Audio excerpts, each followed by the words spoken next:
So we've gotten through chapter 8. That means we're halfway through the school year. Yay!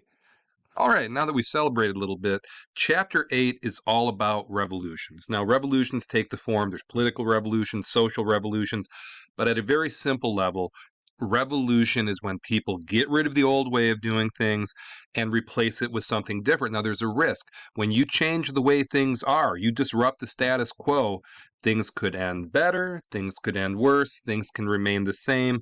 It's the risk you run. And happy people don't revolt because why revolt when you're happy?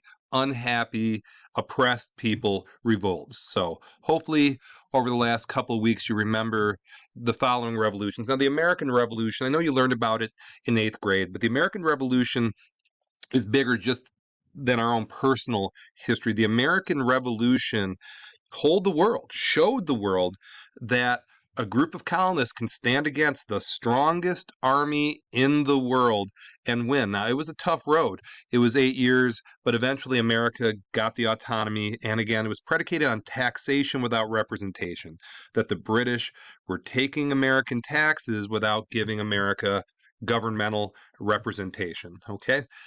Now, the French Revolution, which came after, was influenced by the American Revolution, and it started with this idea, the Declaration of the Rights of Man and Citizens, okay, which is about the same time as our Constitution. It's this idea that we as citizens have certain rights, liberties, freedoms. Many of them are inalienable, meaning they cannot be taken from us. And this is a stark contrast to feudalism, where the people, the kings and the lords and the vassals had certain rights, or in France's case, the first and second estate had, all this luxury and wealth while the third estate suffered. This idea started to go away at the end of the 18th century. And you could make the argument, if this showed up on your test in May, the most important revolution in history, you could make a fair argument for the French Revolution, because through the French Revolution, the third estate, that bottom group that was hungry, that only had a third of the political representation, yet having 85%, 90% of the population, the French showed the world, in particular Europe, you cannot mistreat people. They will rise up. And the French Revolution was in 4 parts. I'm not going to get into the details here, but just a couple people that very well may show up on your test in May. Maximilien Robespierre, he was the architect of the French Revolution, but the French Revolution toward the end started going after their own. So at first, the third estate going after the first and second estate, then the third estate started going after each other. They call it the Reign of Terror, for crying out loud. And Robespierre went from the architect to being killed from the revolution he was so instrumental in orchestrating. And really who brought order to it was Napoleon Bonaparte. Now, Napoleon Bonaparte, the last of the Holy Roman Emperors, that began with Charlemagne, ended with him. That was 1,000 years or so of those guys. Now, Napoleon, he brought order to the chaos, and he took the French, and they went through Europe, and they conquered huge amounts of land. But what remained from all that is this Napoleonic code, and this Napoleonic code became the template or the blueprint that a lot of other European nations adopted as they moved forward. Now, it wasn't all positive. In particular, if you were a woman, you got the bad end of the stick. But Napoleon, as we talked about in class, hugely influential, important person in history. Now, other revolutions, the Haitian Revolution, which was a slave revolt, the largest slave revolt, was the island of Haiti, that was an incredibly profitable colony. They rose up against their French oppressors, and they won. Now, Haiti's story did not end well. In present times, they are really suffering. But again, that told the world anybody can rise up against their oppressors and have some success. So the Haitian Revolution inspired many other groups of people. And they went into Latin America. There were several Latin American revolutions, and people got the word. People needed inspiration, and Latin America, it just spread. You could take revolution and if you use the American Revolution as the ember, if you will, it grew into this bonfire revolution around the world, synonymous with the 19th century, a lot of them in the 19th century. And you can see all the different colonies that were there in the Americas, and eventually you can see the people rising up against these people. And this happened in the 1830s. So the American Revolution in 1776, and the French Revolution in the 1780s, and then the Haitian Revolution, the Latin American revolutions. Here's an example, very AP example, Hidalgo Morelos Rebellion, where people in Mexico were rising up against those who were oppressing them. So it's happening all over the world during this time. Another real AP person is Tupac Amaru, and he was the leader of the largest uprising of colonial people against the Spanish. And he is still a hero in many countries in the world to this day as that revolutionary figure. In other words, there's places in the world that look at him like Americans might look at George Washington, for instance. Happened in Jamaica. I mean, it just goes on and on and on. Now, those were all political revolutions saying, hey, we don't like the way we're being run. We don't like the way we're being treated. We want autonomy. We're going to do our own thing.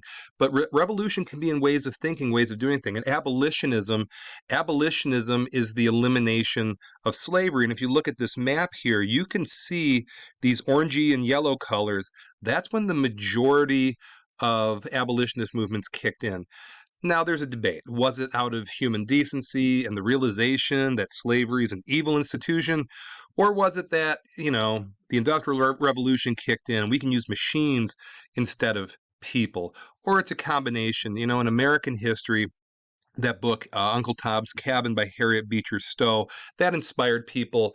But obviously, we fought a civil war in America over this subject. The Civil War was fought over slavery. Don't let anybody tell you anything differently. It's a one-word answer.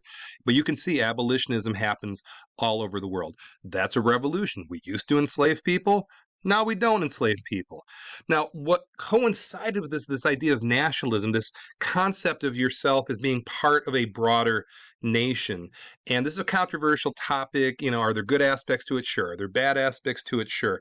But if you think about it, when you're born, you don't have this natural connection to country. That has to be taught. It's a process. You learn this. You learn this in school. Just your American experience. You take U.S. history in grade 5, grade 8, and grade 9. To graduate high school, you have to take civics and government. It's to create citizens. It's to create this idea, you are an American, I am an American. From Alaska to Miami to Maine to LA, we're all American. Now, here's the controversial part. These are I call it the ingredients in a cake. To make nationalism, you have to have these 8 things. Now, other people can debate this. This is what I'm using in class. And I'd love for you to debate this, but you need to have borders. You have to get the unity of the people somehow, a revolution where you replace the old regime. You create iconography and symbols like eagles that are holding 13 arrows and olive branches, propaganda to promote your country. You have to create common values. Often that's in the form of education. You see that, a common language, and the other, an enemy, to solidify. I am not those people. I am these people. Music goes along with it because music connects with people on a very emotional level, and an educational system. All these things are in place to create this idea of nationalism. Okay. Now, women started having a social movement as well. This very well may be on your AP test in May. Mary Wollstonecraft's book, The Vindication of the Rights of Woman. I graded AP DBQs this last summer, and believe me, there was a lot of reference to this book. But this is really the ground zero of the feminist movement to say, hey, women need a better situation than they've been living in. Women throughout history have been shortchanged by and large, and this is the beginning of saying, hey, we're done with it. We can't be dealing with this anymore. And then as it moves through time, you could say Seneca Falls, 1848 is the ground zero in the United States, where people sat down and said, we want suffrage, we want to vote. Now, for feminism, there are 3 waves. We're not going to get into all 3 waves today, but this is considered the first wave. And the first wave is predicated on, hey, we need to vote. It's called suffrage. Okay, and this idea of maternal feminism, real AP term here, this was a concept that peaked during this first wave, and it stated that women have value in society as mothers. Women have the right to intervene in civil and political life because it's their duty to watch over the future of their children, which is a logical argument. You are creating these children. You are in charge of the care of these children. Let's create a nation that gives these children a better gig. It makes sense. And a lot of people agreed with that. They're like, yeah, okay, I got that. Okay, so as we wrap up, Revolution. You get rid of the old, replace it with something new. It can be political, it can be social, it can be technological, just essentially a new way of doing things. In my age, I've been brought up in the internet revolution. I used to go to a Dewey Decimal System and go through and find a card and find a book. Now I use Google. That's a revolution. So hopefully you get the broader concept. And this particular chapter, there is a ton of stuff that is likely to be on the AP exam. So hope you were paying attention. Hope you got it. So anyway, thank you for watching.